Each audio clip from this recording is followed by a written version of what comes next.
Ito mga kabakal, yung aking ref compressor na chamber na mayroong abang na elbow sa ilalim at safety overflow. In order ng aking customer na taga Cebu, sa isla daw sila, kaya nag-request na sa JNT ko ipapadala. Ni-request din niya nang bumili ng nozzle para sa kanyang Toya Kalaan. Ito may umorder sa akin ng ganito dati, pero medyo mababa ang ganito kasi. Sabi ko kay sir, lagyan lang niya ng nipple dito kasi nakafix na daw yung elbow niya doon sa ilalim, yung kanyang Toya. Kaya sabi ko sa kanya, dugtungan niya dito ng nipple para connection niya, ang ganon. Tapos ito yung top cover niya. Mas maganda ito pag nakatihaya kasi pangit pag ganito nagbabaga Tinesting ko ng pag ganito, ito maganda. Ito sir, pag ganito dapat yung paglagay mo sa takip. Pag gusto mong medyo mahina yung apoy niya, pero kung gusto mo namang ang malakasan, ganito gawin mo. Yan.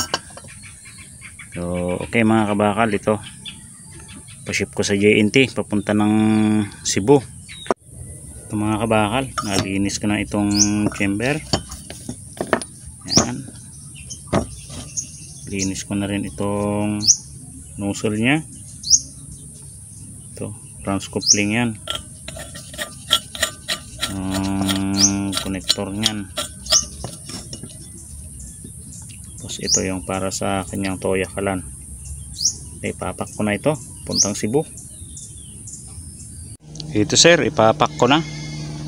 Yan. Sama ito. Pero ilalagay ko ito sa loob para hindi aalog-alog. Yan. Ito.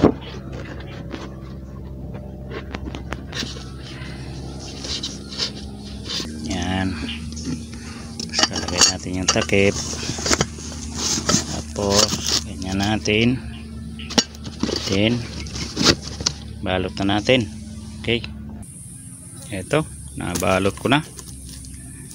Tayin ko na lang yung padala ni sir, tapos papaship ko na.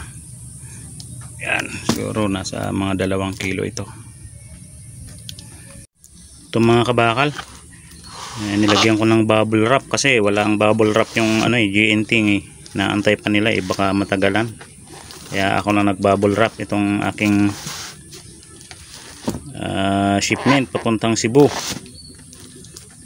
Pilar, Cebu. Isla daw doon Okay, pa-ship na natin to. So sir, napaship ko na dito sa JNT yung request mo.